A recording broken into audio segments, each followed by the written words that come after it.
Kumusta po kayo mga ginigiliw kong tagapakinig? Muli po ay narito tayo para sa isa na namang kwento ng kababalagan. At tulad po ng dati ay hangad ko pong lagi na sana'y abutan po kayo ng pagtatanghal na ito na nasa mabuti pong kalagayan, ligtas sa anumang uri ng kapamakan at karamdaman.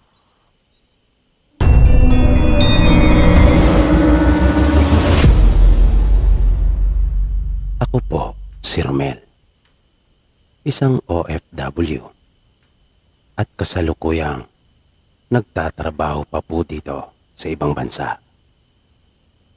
Magbabahagi lang din po ako ng kwento sa inyo.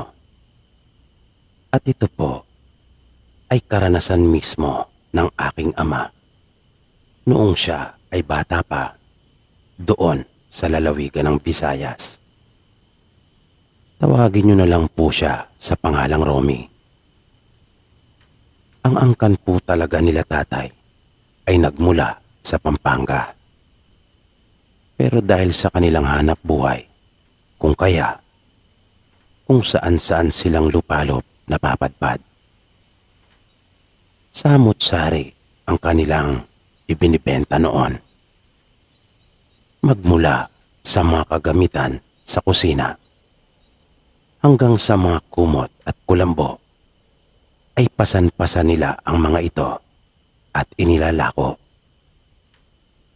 At isinasabay na rin nila pati ang pamimili ng mga sirang alahas, mga lumang barya, at kung ano-ano pang mga mahalaga at antigong bagay. Iyon na ang buhay na kinagisnan ni tatay. At nang makatapos siya ng elementarya, ay hindi na siya nag-aral pa. Pagkat siya lang ang tanging maaasahan ng kanyang mga magulang noong mga panahon na iyon. Dahil ang kanyang mga kapatid ay bata pa. Kung kaya, siya na ang nakatuwang ng kanilang ama. Habang tumatagal ay palayo ng palayo ang mga lugar na kanilang pinupuntahan. Mula sa hilagang bahagi ng Luzon ay nakarating na sila sa rehiyon ng Bicol. Hanggang sa tumawid pa sila at nakarating ng parteng Visayas. Kasama nila noon ang dalawang kapatid ng kanilang ama. Halos libutin nila ang buong Panay nung mga panahong iyon. At para makatipid ay kung saan-saan lamang sila natutulog. Hindi sila umupa ng bahay. Sanay na sila sa ganong pamamaraan.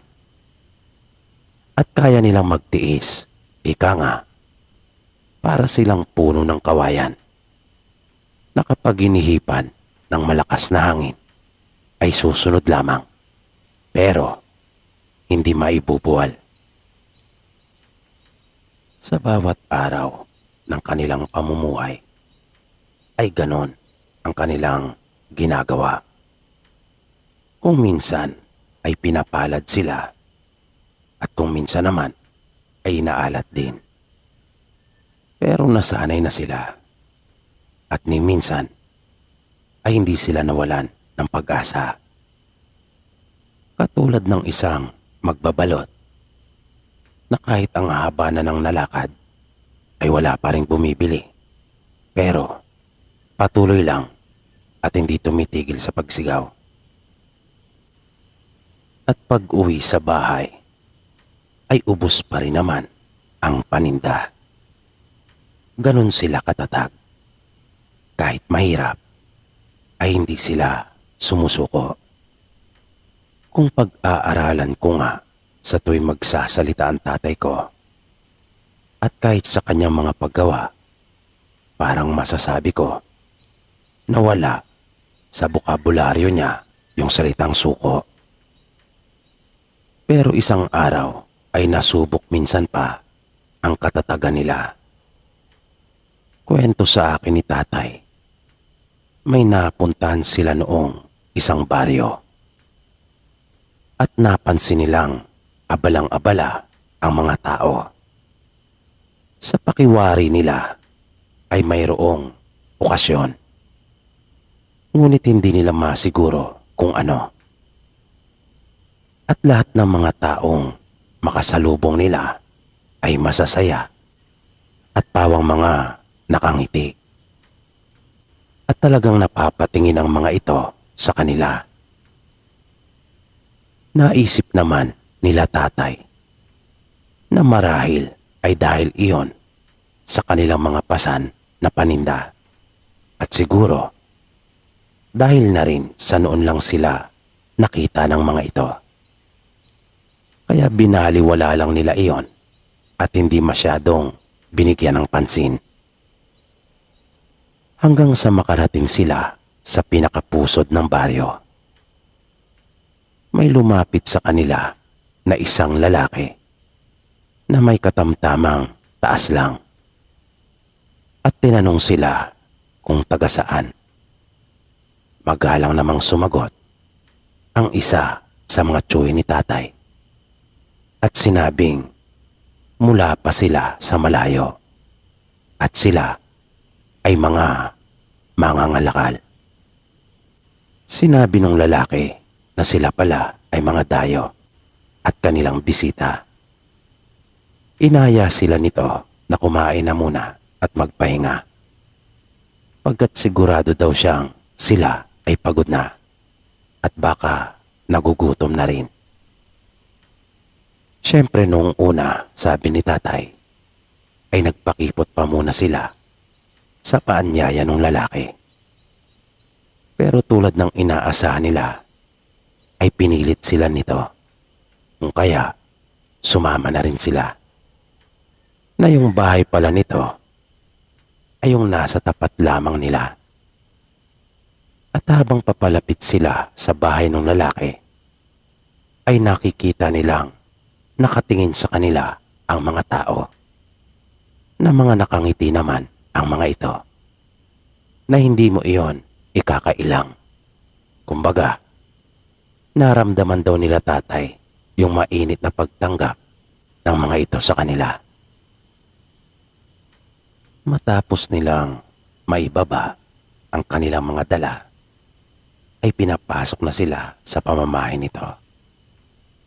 Pagkapasok nila, ay agad sila nitong pinaupo sa may sala at sinabing kanya na munang ihanda ang kanilang kakainan. Kwento ni tatay ay nagpasalamat daw sila sa lalaki habang papalabas ito ng bahay. Yung tatay nga raw niya ay may payuko-yuko pa habang nagpapasalamat. Di nagtagal ay bumalik na yung lalaki at sinabihan silang nakahanda na ang lahat at maaari na silang kumain. At umuna ito palabas sa likurang bahagi ng kanilang bahay.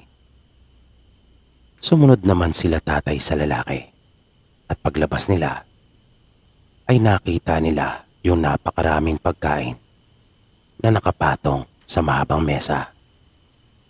At marami din umanong mga taong naroon sa palibot noon. Lahat sila ay nakangiti at sinasabihan silang maupo na upang kumain. Sabi ni tatay, sobrang saya umano ang kanyang naramdaman noon. Dahil matagal-tagal na rin silang hindi nakakakain ng masarap. Pero hindi umano nila ipinalata ang kanilang kasabikan sa pagkain. Pagkat halos lahat ay nakatunang pansin sa kanila. Marahan lang daw silang lumapit sa mesa at naupo. Sa dami ng putahing nakahain sa mesa, ay hindi na talaga kumain pa ng kanin si tatay. Puro ulam lang ang laman ng kanyang pinggan. At gusto niya talagang matikmang lahat iyon.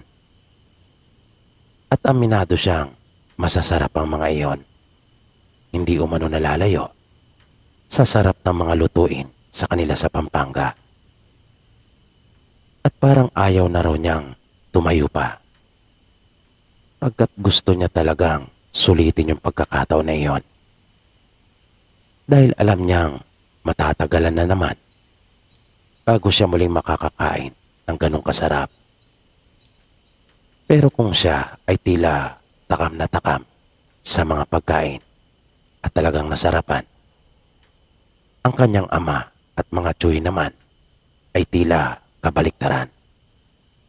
Parang bigla silang nawala ng gana at nagyayaya na nga ang mga ito na sila ay umalis na. Ngunit ayaw pa talagang paawat ni tatay. Pero kalaunan ay talagang hindi na rin niya nakaya. Gusto pa sana niya pero parang wala nang mapaglagyan ang kanyang mga kinain. Nang papatayo na sila ay lumapit muli ang lalaki at inaya naman sila sa isa pang mesa. Tila alam na ni tatay kung ano ang susunod na mangyayari at hindi nga siya nagkamali. Mag-iinuman na sila. Pero narinig niyang tumanggi ang kanyang dalawang tsuy na tama sa paanyaya ng lalaki na uminom. Ngunit tulad nung nauna ay naging mapilit ito at parang hindi marunong tumanggap ng salitang hindi. Kaya napilitan na sila at wala nang nagawa pa. Nakita ni tatay na may ibinulong ang isa niyang tsuhin sa kanyang ama. Di naman niya inisip na isang masamang bagay ang ibinulong nito. Hanggang sa mangyari na ang hindi nila inaasahan. Nang nakaupo na kasi sila at nakikipag-inuman doon sa lalaki at ilan pang mga kalalaki ang naroon, ay bigla na lamang humiwalay yung puwet ng tagayan sa katawan nito nang iabot sa isang tsuy ni tatay. Nangyari iyon sa kalagitnaan na ng kanilang inuman. Dahil doon ay nagulat sila kung bakit nabasag ang baso at natapon ang laman noon na ang nakinabang lamang ay yung lupa. At kung nagulat ang mga taga roon, ang mga tsuy ni tatay at kanyang ama ay ngingiti-ngiti lang na para bang walang anuman iyon. At may pagtataka pang sinabi na bakit daw iyon nangyari.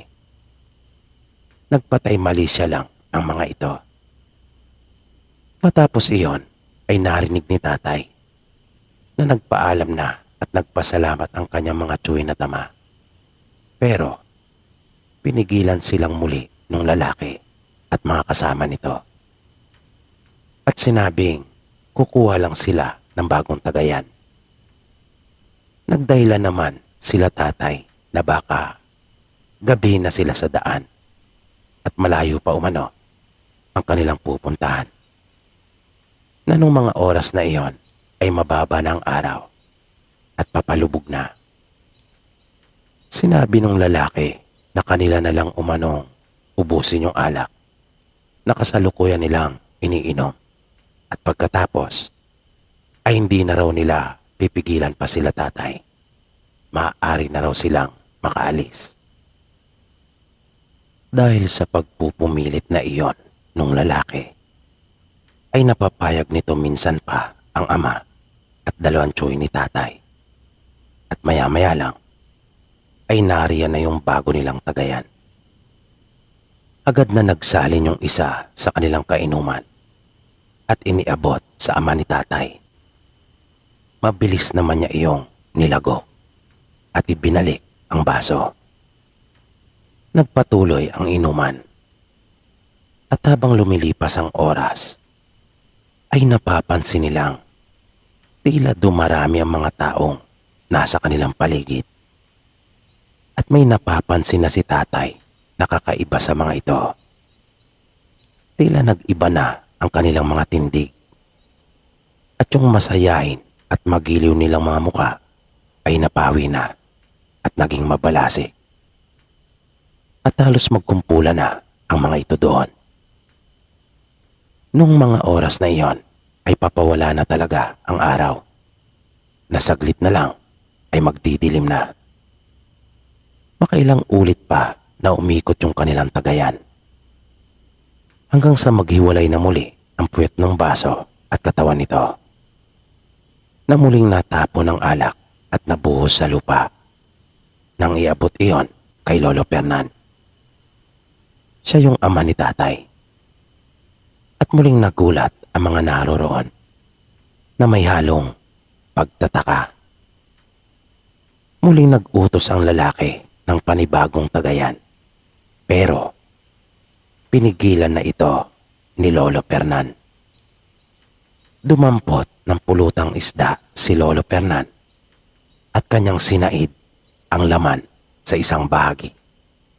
Matapos iyon ay kanyang ibinaliktad ang isda at sinaid din ang lahat ng naroon sa bahaging iyon. Nakatingin ang halos lahat ng naroon sa ginagawa ni Lolo Fernan. At kitang-kita nila maging ni tatay na nang baliktaring muli iyon ni Lolo ay nagkaroon uli ng laman yung isda.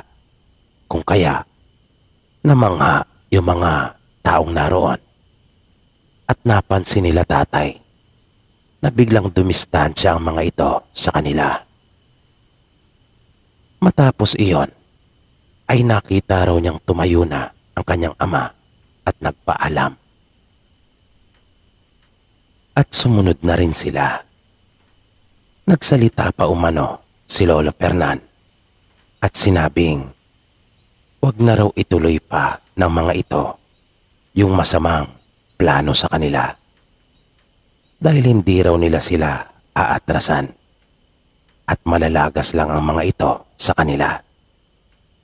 At hindi nga nila nakitang gumalaw isa man sa mga ito. Nanatili lang silang nakatayo habang pinagmamasdan sila tatay na ipinapasan sa kanilang mga balikat ang kanilang mga dala. At hanggang sa makalabas na sila ng baryo, isa man sa mga ito ay hindi naglakas ng loob na sila ay sundan. Kahit anong tanong ni tatay sa kanyang mga kasama kung ano yung nangyari, ay ayaw daw sumagot ng mga ito. At nang matutulog na sila nung gabing iyon, matapos na makahanap ng magandang pwesto, ay doon pa lamang sila nagkwento. At nanindig ang mga balahibo ni tatay sa kanyang mga narinig. Baryo umano ng aswang ang kanilang napuntahan kanina. At hindi totoo yung mga pagkain kanilang inihain sa kanila. Na tinangka din umano silang lasunin nung nakipag-inuman. Buti na lamang at kanila nang natunugan nung nasa pagkainan pa lamang sila. Kung kaya kanilang inilagay yung kanilang mga pangontra sa pagitan ng dalawang daliri. Kung kaya nga raw nababasag yung mga baso sa tuwing mayroong lason yung iniaabot sa kanila.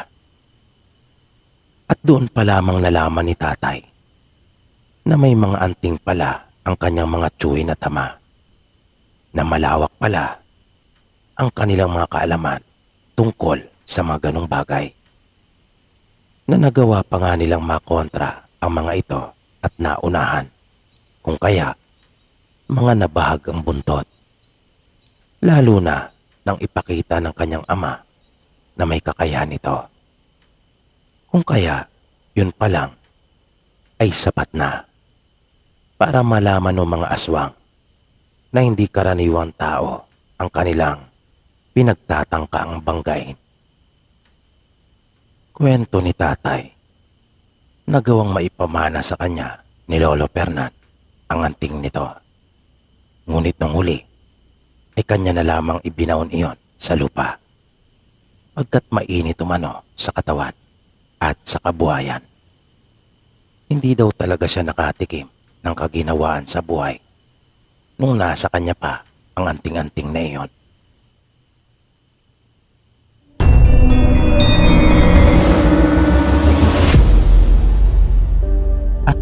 si Ramil, tubong Surigao del Norte. Nais ko lang sanang ibahagi sa inyo yung naging karanasan ko nang minsang sumama po ako sa mga kamag-anak namin na magtatrabaho sa isang lalawigan sa Western Visayas. Bali iyon po yung unang pagkakataon na makakapunta ako sa lugar na iyon. 5 po kami noon na magkakamag-anak, 2 tiyuhin ko at 2 kong pinsan na kanilang anak. Yung isa ko kasing tiyuhin ay foreman at nabigyan siya ng trabaho ng isa niyang kakilalang engineer. Nung mga panahong iyon ay katukatulong ako ng aking ama sa pag-aasikaso ng aming mga alagang hayop at ako rin ang kasama niya sa mga gawain sa bukid. Ngunit dahil sa mahirap talaga ang kumita ng pera dun sa aming probinsya, kung kaya nainganyo kong sumama sa mga tiyuhin at pinsang ko. Iyon ang unang pagkakataon na magtatrabaho ako bilang isang piyon o laborer. Pero alam ko namang kayang-kaya ko ang trabaho ngayon dahil sanay naman ako sa mga mabibigat na gawain. Kaya nga ang katawan ko noon ay talagang bato-bato, sabi nga nila, dahil batak sa mga mabibigat na trabaho. Nang dumating kami doon ay wala pa talagang nauumpisahan. Masukal pa yung lugar at malayo iyon sa mga kabayan. Isa yung liblib na lugar dahil ang gagawin pala namin doon ay poultry at piggery farm. At aabutin ng taon ang nasabing proyekto dahil napakarami palang mga pasilidad ang nakapaloob sa mga malalaking farm. Nakabaliktaran sa iniisip ko noon na basta kulungan lang ay tapos na. May mga bodega para sa mga pagkain ng hayop. Mayroon ding pinaka-storage para sa mga gamot at mga opisina para sa iba't ibang departamento. Unang araw namin doon ay wala kaming ginawa. Pagkat sinabihan ng tiyuhin ko ng kanyang amo na magpahinga na lang daw muna kami pagkat siguradong pagod daw kami sa biyahe. Nang sumunod na araw ay doon na kami nagsimula. Pero ang unang pinagawa sa amin ay yung magiging barracks namin. Sa tent lang kasi kami natulog nung unang gabi.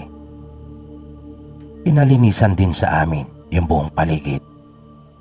At sanay na sanay ako sa ganong gawain dahil iyon yung trabaho ko doon sa bukid. At matapos iyon ay nagumpisa na ang mga paghuhukay para sa pundasyon matapos nila makapag-layout. Nung mga unang araw namin doon ay naging maayos naman ang lahat. Bagaman mas mahirap ng bahagya ang trabaho doon, ay kinaya ko naman at ganado ako dahil sa mas mainam naman ang magiging kita ko doon kumpara sa pagtatrabaho ko sa amin. Minsan, ng mga bandang hapon na, ay may pumunta doon na 3 kalalakihan. Noong una ay nagtanong sila kung mayroon pa ba raw bakante pagkat gusto sana nilang pumasok. Hanggang sa natapos na kami sa trabaho ay nanatili lang sila doon sa amin at nakikipagkwentuhan. Kalaunan ay nagyaya na ang mga ito ng inuman at nais daw nilang makipagkaibigan sa amin. At dahil dayo lang kami sa lugar, kung kaya kailangan naming makisama. Isa pa, mababait naman ang mga itong makipag-usap. Kung kaya wala naman kaming nakitang mali o masama. Umuwi pa nga ang isa sa kanila at nang bumalik ay may dala na itong 2 pirasong manok at sinabing amin daw katayin nang sa ganon ay mayroong pulutan. Kaya humanga kami sa kanila. Dahil sagot na nga nila ang inumin, ay sagot pa nila maging ang pulutan. Nang mga pasado 9:00 na, ay doon na mag-umpisang magkwento ang mga ito ng ukol sa mga misteryo at kababalagang bumabalot doon sa kanilang lugar. Na noong una ay amin lang sinakyan ang mga iyon. Bagaman hindi namin pinaniniwalaan ang lahat. Ngunit habang tumatagal ay nakakakilabot na ang mga ipinapahayag nila. At napansin kong hindi lang ako ang biglang sumeryoso, kundi lahat ng mga naroon. At nakatuon na talaga ang kanilang atensyon sa 3 lalaking iyon na nagkukwento ng mga nakakatakot na pangyayari doon sa kanilang lugar. Maliban lang sa isa naming tiyuhin na si Tio Kaloy. Makalipas ang mahigit 2 oras ay nagpaalam na ang mga ito at nagpasalamat. Kami man ay nagpasalamat din sa kanila at sinabihan sila ng tiyuhin ko na huwag mag-atubiling bumalik at upang malaman rin nila kung tumatanggap pa ba ng karagdagang mga trabador pagkat darating kinabukasan yung engineer. Nang umalis na ang mga lalaki ay nagligpit na rin kami pagkat wala na rin namang inumin. At panay na ang hikap ko noong mga oras na iyon at talagang inaantok na. Yung barracks namin ay binubuo ng 2 silid. Doon sa kabila ay yung 2 kong tiyuhin. Habang dito naman sa isa ay kaming magpipinsan. Mabilis kaming nakatulog noon. Dala na rin marahil ng pagod at alak na aming nainom. Makalipas ang ilang oras ay nakaramdam na ako ng ginaw. Pero hindi ko naman masyadong pinansin iyon o binigyan ng anumang pakahulugan pagkat malamig talaga doon sa lugar na iyon kapag mga madaling araw. Kaya nga lang, nang kakapain ko na yung kumot, ay hindi ko na iyon mahagilap. Kaya napabangon ako at nakita kong nadaganan pala ito ng isa kong pinsan. At nang akin na iyong kukunin, ay bigla namang naagaw ang atensyon ko doon sa may bintana. At kitang-kita ko talaga ang isang napakalaking paniki na nakakapit doon at natakpan na niya talaga ang buong bintana. Kaya nagulat talaga ako at napasigaw. Bigla naman iyong umalis doon at nalaman kong mali pala ako sa aking naging palagay na iyon ay isa lamang malaking paniki pagkat nagawa noong makapaglakad ng ilang hakbang bago pa tuluyang lumipad. At iyon ay kasinlaki talaga ng tao. Dahil sa pangyayaring iyon ay napatunayan kong totoo ang mga ikinuwento sa amin nung 3 lalaki na taga roon.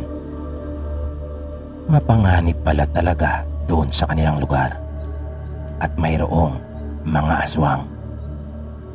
Isang tiyuhin ko ang nagising dahil sa malakas kong pagsigaw. Tinanong niya ako kung bakit at kung ano raw yon. Kaya sinabi ko naman sa kanya yung aking nakita. Ngunit hindi ito naniwala. At baka binabangungot lang daw ako.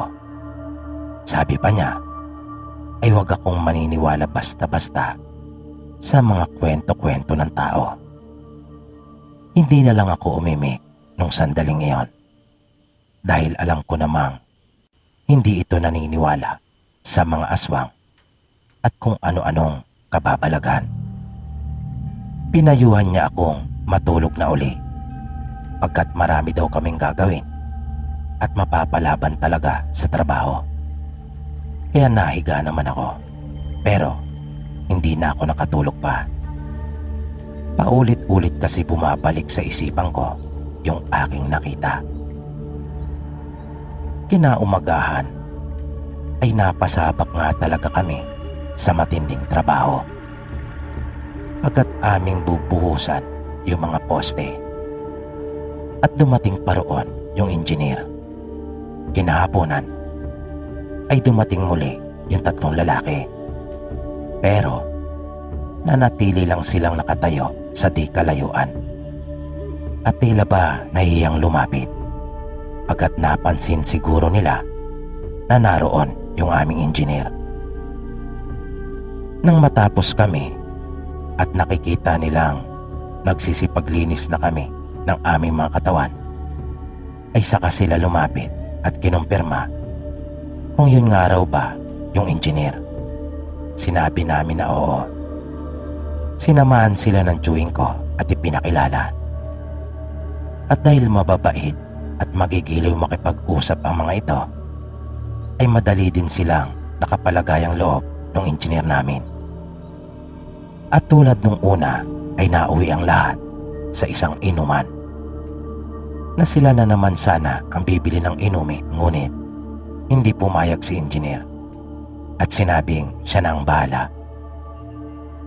Ang ginawa na lang nung isa sa kanila ay muli na lang kumuha ng manok. At sa pagkakataong iyon ay 3 ang dinala nito. Na yung isa ay ibinigay niya sa engineer namin na kanya raw iuwi sa kanila. Mabilis na lumipas yung oras. Nagpaalam sa amin yung engineer na mauuna na siya. Pagkat may bibisitahin siyang isang project sa kinabukasan. Siguro nung mga sandaling iyon ay mag-aalas 8 pa lang ng gabi. Sinabihan kami ng joey namin na aming samahan si engineer hanggang sa labasan. Ayoko sana. Dahil may sasakyan naman itong owner, pero naunawaan ko naman kung bakit pinapasamahan pa sa amin ni Tio Kaloy si engineer.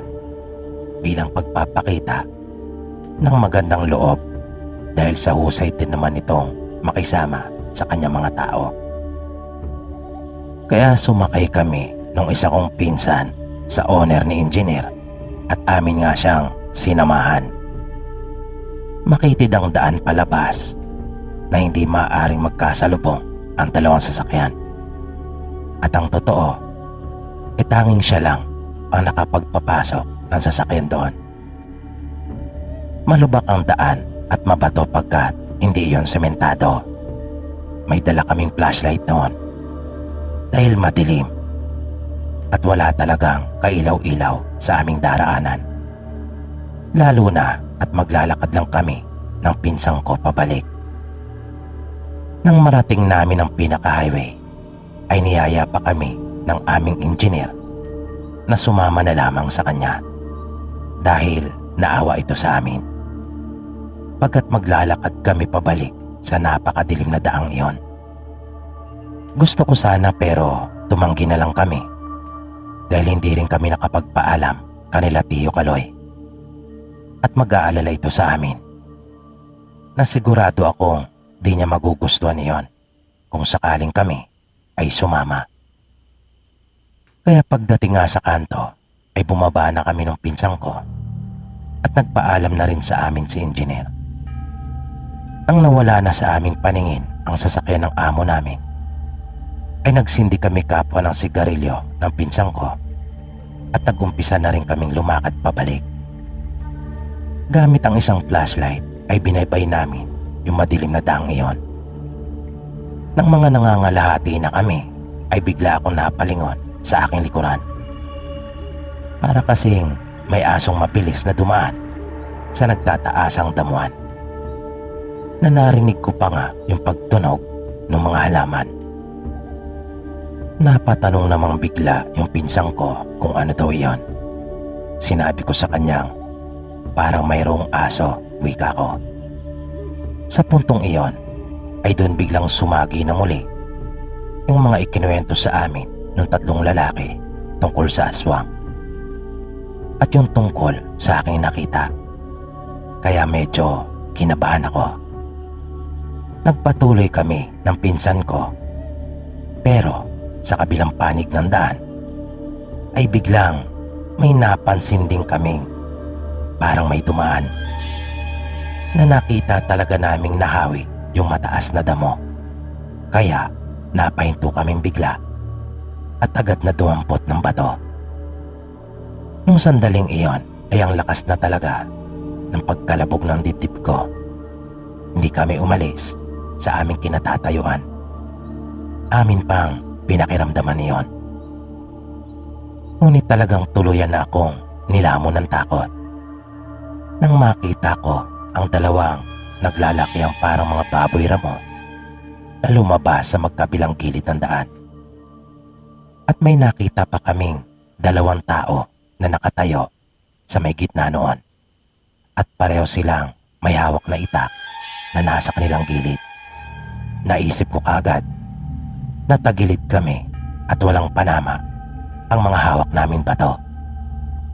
Kaya bago pa man sila magsimulang lumapit ay nanakbo na kaming magpinsan pabalik doon sa kanto kung saan namin inihatid yung aming engineer.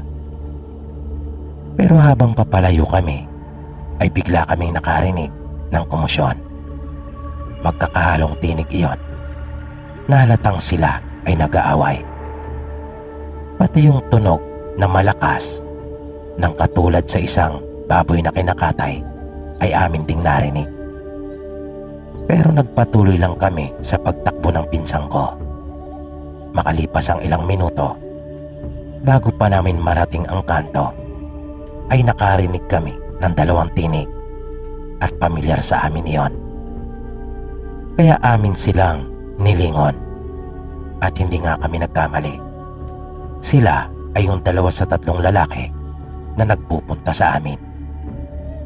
Niyaya nila kaming bumalik na sa barracks at wag na raw kaming mag-alala pa, pagkat wala na umano yung mga tumambang sa amin, na nung una ay parang ayaw pa naming maniwala at pinagdudahan pa nga namin sila. Nakita namin ang pinsang ko na may mga sugat sila. Sariwa pa ang mga iyon na nagdurugo pa. Nang mapansin nila kaming nakatingin doon ay sinabi nilang walang anuman daw iyon at gagaling din kaagad. Kinumbinsi nila kami na sila ay mga tunay na kaibigan at wala silang tangka sa aming masama, na hindi sila yung mga tumambang sa amin. At batay naman sa kanilang mga sinabi ay nagtiwala kaming magpinsan. Nang naglalakad na kami ay aming nadaanan yung lugar kung saan kami tinambangan, at nailawan namin ng pinsang ko yung mga bakas ng dugo. At masasabi mo talagang may nangyari doong hindi maganda. Nang malapit na kami sa barracks ay bigla nilang sinabi sa amin na sila man ay mga aswang din, na ikinagulat naming magpinsan. Ayon pa sa kanila, ang buo nilang angkan ay mga aswang. Ngunit malaki umano ang kaiba nila, pagkat sila ay may kakayahang pigilan ang kanilang mga sarili sa pagkahayo sa sariwang karne at dugo, na kanila lamang pinapakinabangan ang mga kakayahang dulot noon. Maliban doon ay wala na. Pagdating namin ay nagtaka sila Tio kung bakit kasama namin sila, na ang paalam daw ng mga ito ay bibili lang ng dagdag na inumin at kukuha ng pulutan. Nagsalita ang isang lalaki na kasama nilang naiwan doon at sinabing kinailangan umano ng kanyang mga kasama na sundan kami dahil kinutuban na raw sila ng hindi maganda, at pinayuhan nila kami na mag-iingat pagkat naglipa na daw talaga ang mga aswang doon sa kanilang lugar. Nang karamihan ng mga ito ay kanilang mga kaanak din. Ngunit kaaway nila sila pagkat namiminsala at pumapatay ng mga tao. Nanindig ang mga balahibo ko nang marinig ko iyon. Pero ang tsuhi namin ay hindi pa rin naniniwala. Tinuruan nila kami ng ilang mga bagay na mabisang pangontra sa mga aswang. Ngunit nagbirong wag daw namin iyong gamitin sa kanila. Nang mga sumunod na araw ay nakasama na namin silang nagtatrabaho pagkat natanggap silang 3. At tuwing mayroon kaming mga pangangailangan ay ipinapakisuyo na lang namin sa kanila na sila na ang nagpupunta sa bayan. Ilang buwan din kaming nagtrabaho doon, pero kalaunan ay nalipat din kami at hindi na namin natapos pa yung proyekto.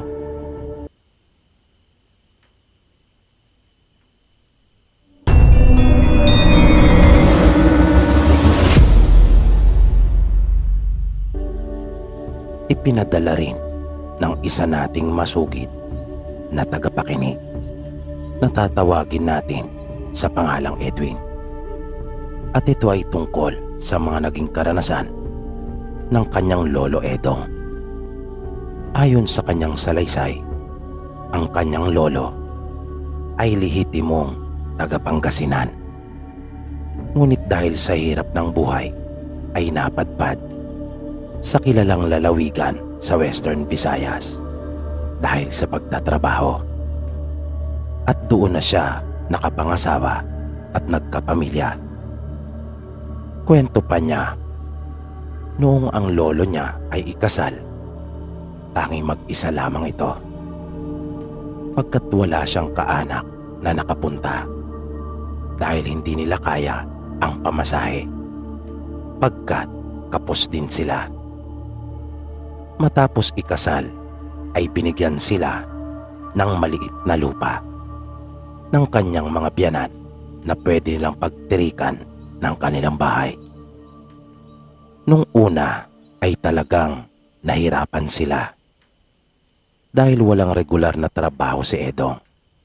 Kaya kadalasan ay sa bukid siya gumagawa kasama ng mga magulang ng kanyang napangasawa.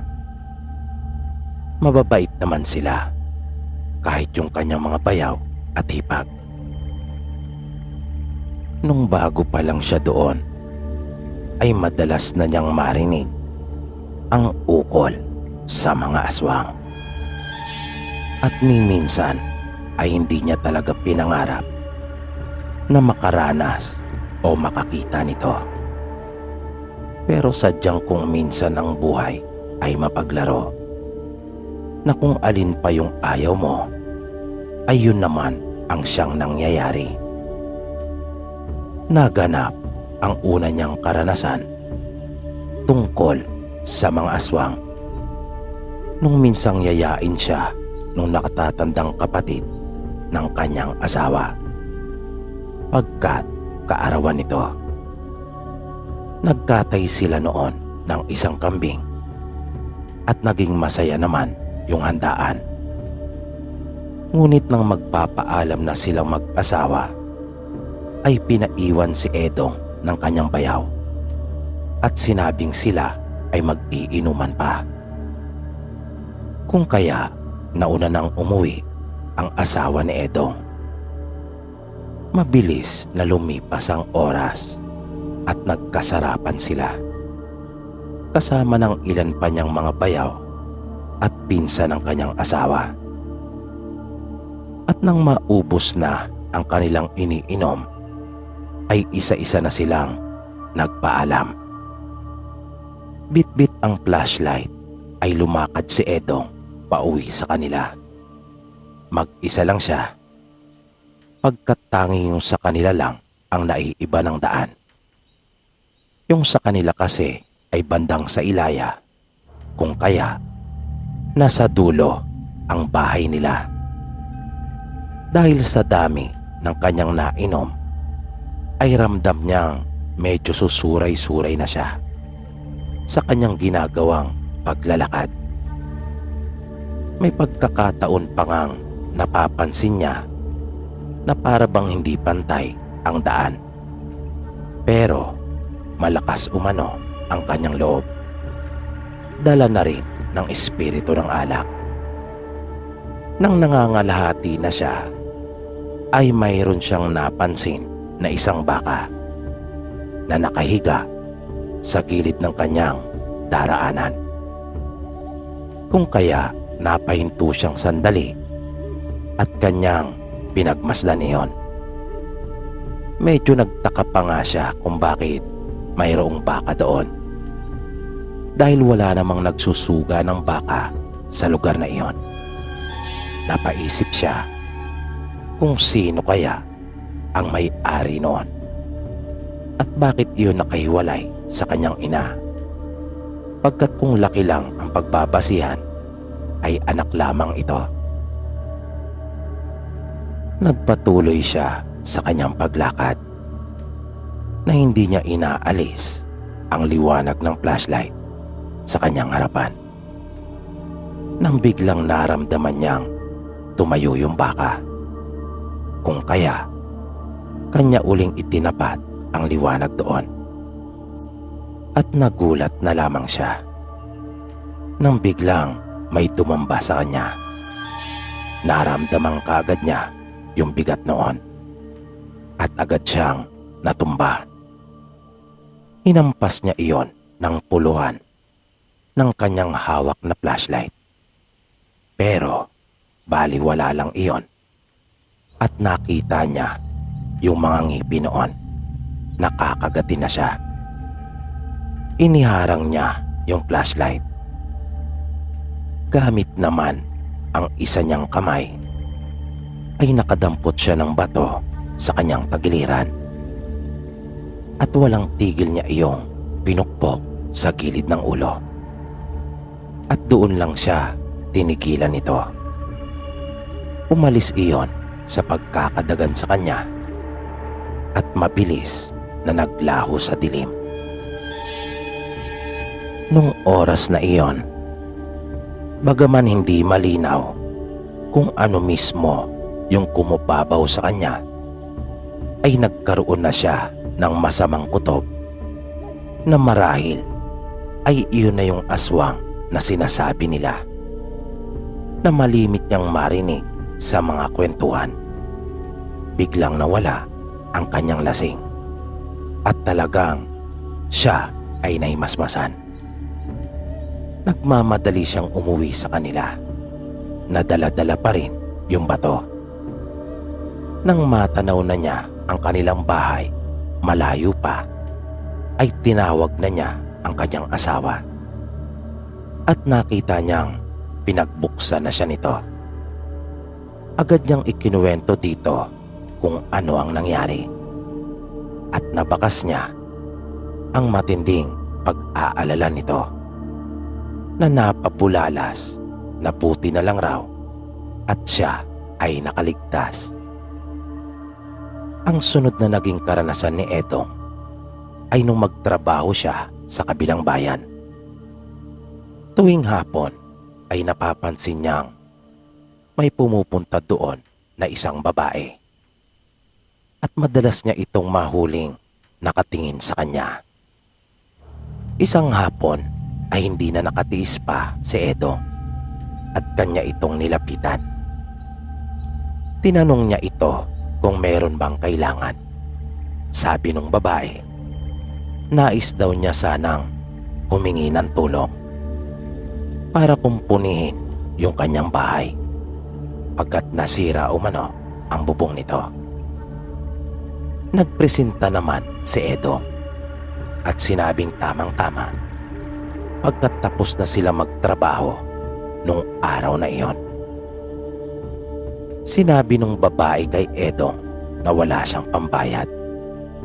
Pumayag naman si Edong at sinabing tulong na lang niya iyon sa kanya, kung kaya wala siyang dapat na alalahanin.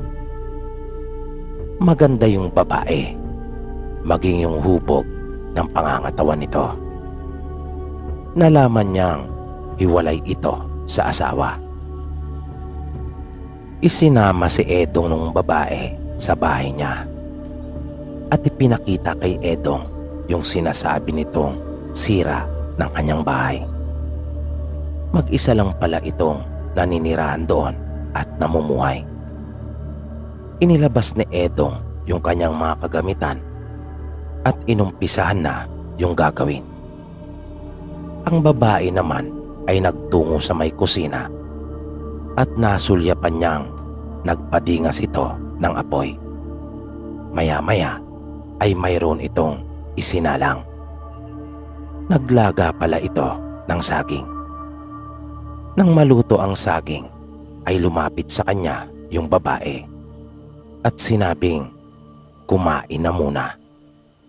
Yun lang daw ang tangi niyang maihahain kay Edong. Dahil doon ay nakaramdam ng awa si Edong sa sitwasyon ng babae. Muli niyang sinabi dito na wala siyang dapat na alalahanin pagkat lumaki din siya sa hirap at sanay sa mga ganong uri ng pagkain. Huminto munang sandali si Edong sa kanyang ginagawa at sabay silang kumain ng babae na magkaharap. Medyo nakaramdam bigla ng hiya si Edong nang kanyang mapagmasdang mabuti ang babae. Dahil ang ganda pala talaga nito, ang kinis ng kanyang kutis at bagay na bagay sa kanyang mukha ang napakahaba nitong buhok. Kaya napayuko si Edong. Ayaw niya kasing mahuli siya ng babae na nakatingin. Ngunit nang muli siyang mag-angat ng ulo, ay nakita niyang nakababa na ang isang tali ng duster nito at halos lumabas na ang kalahating bahagi ng isang dibdib ng babae. Halos mabulunan si Edong ng kinakain niyang saging. Kaya mabilis niyang dinampot ang baso at nagsalin ng tubig. Naramdaman niyang nanikip na rin ang kanyang pantalon. Bumilis na bigla ang pagtibok ng kanyang puso. May kung anong kaba siyang naramdaman. Maya-maya ay biglang tumayo yung babae at nakita niyang pumasok ito sa silid. Di nagtagal ay bigla siyang may naamoy. Ang tapang ng amoy noon na talagang nakakasulasok. Makaraan ang ilang sandali ay narinig niya yung babae at may gustong ipakisuyo sa kanya. Kung maaari raw pa ay kanya na ring gawin yung butas na naroon sa kanyang silid. At pinapapunta siya nito doon upang kanyang makita yung butas. Nung pagkakataong iyon ay mas lalo pang bumilis yung pagkalabog ng kanyang dibdib. Mabilis siyang tumayo at nagtungo doon sa silid ng babae. Pagbungat niya doon ay nakita niya itong nakatayo na nangingintap ang katawan. At kitang-kita niyang wala na itong mga suot na panloob pagkat bumabakat na sa manipis nitong damit na basa ng kung anong ipinahid nito sa kanyang katawan. Parang natuklaw ng ahas si Edong dahil sa kanyang nakita. Dahan-dahan siyang pumasok at lumapit sa babae. Nang magtama ang kanilang paningin ay para siyang nabato palani na para bang hindi na niya maialis pa ang kanyang pagkakatitig sa magandang mukha nito. Nang nasa harapan na niya ito ay agad niyang naramdamang hinawakan siya nito sa braso, habang yung isang kamay naman ay naramdaman niya sa kanyang likod. At kasunod noon ay dumampi na sa kanya ang mga labi ng babae. Mabilis ang mga sumunod na pangyayari. Namalaya na lamang ni Edong na nakahiga na sila kapwa sa sahig. At habang tumatagal, ay napapansin niyang tila nagiging napaka-agresibo nito. At nararamdaman na rin niya yung mga kuko nito na bumabaon na sa kanyang likod. At hindi ito mapakali, na talaga namang sobrang likot. Hanggang sa bigla siya nitong inibabawan. At doon ay nagulat siya pagkat nakita niyang nag-iba ang mukha nito. At yung buhok niyang mahaba at tuwid ay nagtayuan na bigla, na animoy mga alambre sa tigas na nakabuhaghag. At nakita rin niyang patuloy itong naglalaway.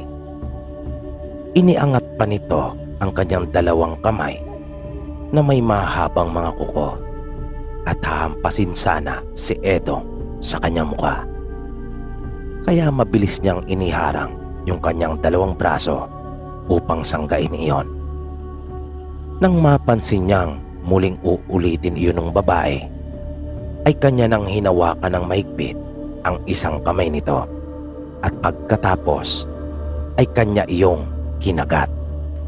Napasigaw ng malakas yung babae. Hindi niya talaga iyon tinigilan, hanggang sa magmakaawa ito at sinabing suko na siya at maaari na raw si Edong makaalis. Ngunit hindi naniwala si Edong. Hindi niya pa rin iyon binitawan, hanggang sa nagmamakaawa na itong umiiyak at nakiusap na tigilan na siya, na malaya na raw makakaalis si Edong, at humingi pa nga ito ng tawad sa kanya. Dahil doon ay tinigilan na ito ni Edong. Halos maputol ang isang daliri ng babae, na tanging balat na lang noon ang nag-uugnay. Mabilis na lumabas si Edong ng bahay ng babae, dala ang kanyang mga gamit. Kumari pa siya ng takbo dahil nag-alala siya na baka hindi maging tapat yung aswang sa kanyang mga binitiwang pangako. Pero hindi naman siya sinundan nito. Kinabukasan noon ay hindi na siya nagtrabaho at umuwi na sa kanila, na dahil naman doon ay mas lumakas na ang loob ni Edong pagdating sa mga aswang, na ang sabi pa niya, kung kaya nilang kumain ng tao, ay kaya rin naman niyang kumain ng aswang.